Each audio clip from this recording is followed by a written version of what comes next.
السلام علیکم ورحمۃ اللہ، میں ہوں بلال ساجد اور ہماری گفتگو چل رہی ہے خلافت و ملوکیت کے حوالے سے۔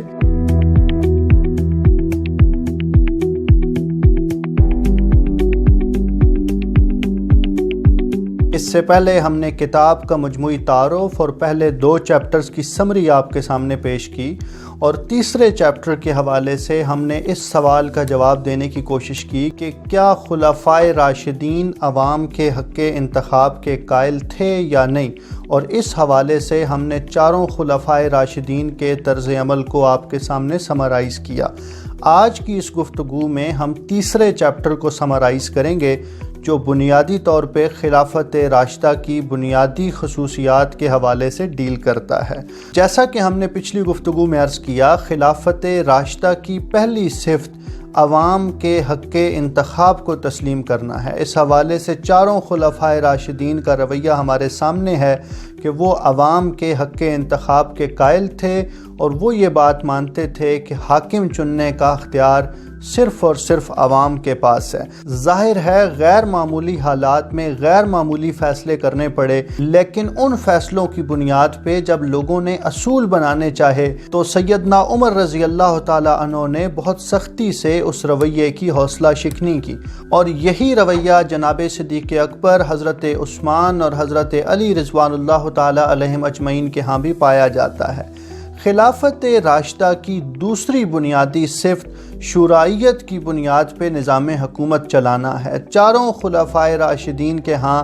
آپ کو اس طرح کے ان گنت واقعات مل جائیں گے جہاں چھوٹے سے چھوٹے اور بڑے سے بڑے معاملے کا فیصلہ کرنے کے لیے عام لوگوں سے یا مجلس شورا سے یا کچھ لوگوں سے مشورہ کیا گیا، اور شورائیت وہ چیز ہے جس پہ اسلام نظام حکومت کو چلانا چاہتا ہے۔ خلافت راشدہ کی تیسری بڑی خوبی اور خلفائے راشدین کی زندگی کا ایک ایک لمحہ جس کی گواہی دیتا ہے، وہ یہ کہ حاکم وقت مسلمانوں کے بیت المال کو مسلمانوں کی امانت سمجھے گا، نہ کہ اپنی ذاتی جاگیر کے طور پہ ٹریٹ کرے گا۔ اس حوالے سے جناب صدیق اکبر سے لے کے حضرت علی رضی اللہ تعالیٰ عنہ تک ہمارے 4 خلفائے راشدین بڑے کلیئر تھے، بڑے کنسسٹنٹ تھے، اور اس بات پہ یکسو تھے کہ اس نظام حکومت کے ساتھ جو قومی خزانہ ہمارے پاس آیا ہے وہ تمام مسلمانوں کی امانت ہے۔ خلافت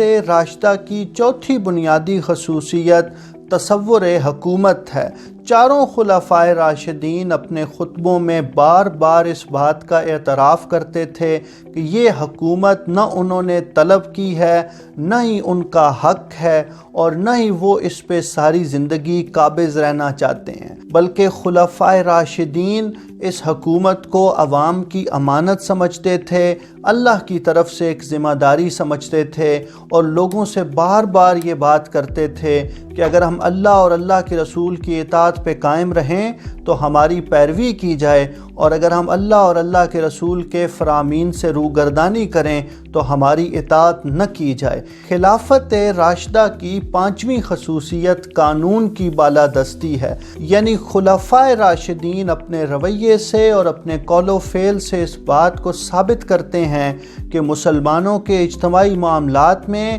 اور وہ معاملات جہاں کسی مسلمان کا معاملہ کسی خلیفہ راشد کے ساتھ ہو، وہاں سارے فیصلے مقام اور مرتبے کی بجائے قانون کے مطابق کیے جائیں گے۔ اس حوالے سے آپ کو کئی ایسے واقعات ملتے ہیں جب کسی بڑے صحابی کا معاملہ کسی دوسرے مسلمان یا غیر مسلمان کے ساتھ ہوا تو قاضی نے فیصلہ کرتے وقت بالکل یہ نہیں دیکھا کہ اس میں صحابی کون ہے، غیر صحابی کون ہے، یا صحابی کا مقام اور مرتبہ کیا ہے، بلکہ قاضی نے فیصلہ کرتے ہوئے صرف اور صرف قانون کو دیکھا۔ تو قانون کی بالادستی اور عدل و انصاف کا قیام یہ خلافت راشدہ کی 5ویں بڑی صفت ہے۔ خلافت راشدہ کی 6ٹھی بنیادی صفت عصبیتوں سے پاک حکومت ہے۔ اس حوالے سے یہ بات ذہن میں رکھنی چاہیے کہ عرب ایک قبائلی سوسائٹی تھی جہاں پہ قبائلی تعصب کا طوطی بولتا تھا،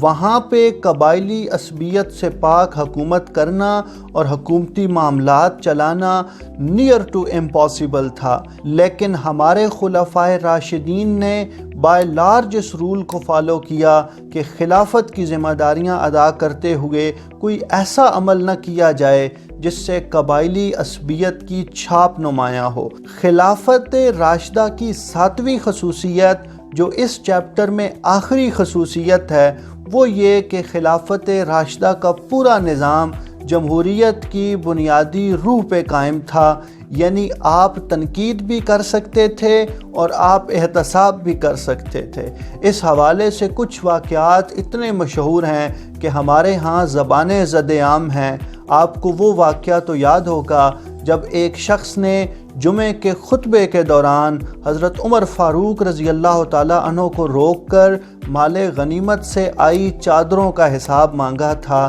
اس طرح کے ان گنت واقعات آپ کو خلفائے راشدین کے دور میں ملیں گے جہاں ایک عام آدمی اپنے حکمرانوں کا احتساب بھی کرتا تھا اور جن کاموں کو وہ غلط سمجھتا تھا ان پہ تنقید بھی کرتا تھا۔ تو یہ خلافت راشدہ کی وہ چنیدہ خصوصیات ہیں جو اس چیپٹر میں سمرائز کر دی گئی ہیں۔ آنے والی گفتگو میں ہم یہ ڈسکس کریں گے کہ خلافت سے ملوکیت کی طرف سفر کیسے شروع ہوا، اور آپ یہ دیکھیں گے کہ جیسے جیسے ہم خلافت سے ملوکیت کی طرف گئے یہ 7 خصوصیات گریجولی کم ہوتی چلی گئیں اور بالآخر مسلمان خلافت راشدہ کے نظام کو چھوڑ کر ملوکیت یا بادشاہت کے نظام میں چلے گئے۔ اس حوالے سے آپ اپنا فیڈ بیک ضرور دیجئے۔ بہت شکریہ۔